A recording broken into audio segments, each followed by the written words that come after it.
Hello, today's Bible study comes from 1 Corinthians chapter 14.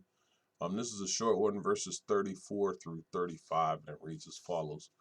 Women should remain silent in churches. They are not allowed to speak, but must be in submission, as the law says. If they want to inquire about something, they should ask their own husbands at home, for it is disgraceful for a woman to speak in the church. Um, This is something women get mad about all the time. And it says, let your women keep silent in the church. And Paul's is been talking about women have, assumed, I should say, the right of women to pray at the church or prophecy publicly. And you can see that back in 1 Corinthians 11. Um, but what he's probably saying is women don't have the right to judge prophecy. Um, And the reason he says that is because at this time it was something that was labeled the male leadership role at the church.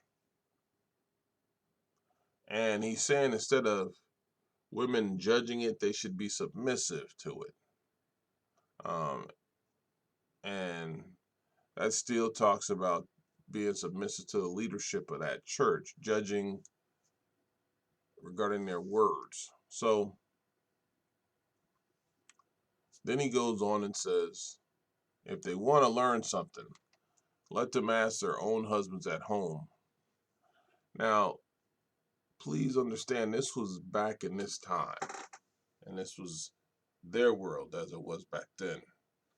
Um, but in some modern cultures, it's that way too. Women and men sat separately or in different groups at church, and we still have it happening in a lot of churches. If you look in most churches, the deacons sit on a few pews, and most of your deacons have been known to be men, and as they call them, deaconesses sit behind them or on another set of pews. Even that separation we have in the church. And a lot of churches have it. You see them even in the Muslim practices. But the Christians in Corinth, um, the real problem was the women were actively talking in the church.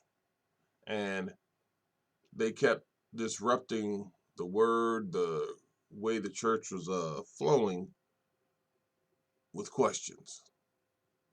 And Paul is simply saying to him, stop disrupting the meeting. If you have a question, wait till you get home with your husband.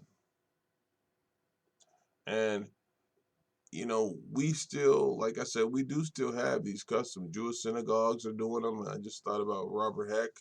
Um, but with that being said, this was a bad thing back then. And Paul is addressing it at that time.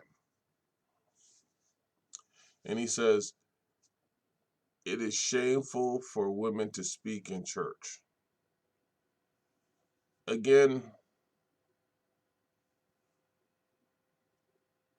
Paul is telling them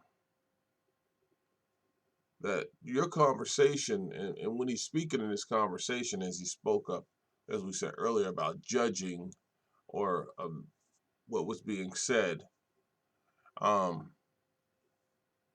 or disrupting how the church is flowing, this is what he truly is addressing. And what you have to remember in that culture, that if you think about how Paul is saying it, the Corinthians probably picked up some of the Jewish culture, some of the ways. And when the women and the men set apart, it was bad for a woman to speak out, excuse me, even in regards to just calling their husband or saying, hey, So Paul addresses this and he makes it known. But what he really is stressing here, what Paul is really stressing here, is the fact that women shouldn't be disrupting the church flow with the chatter, and they shouldn't judge the prophecy of the leadership at that time. Amen.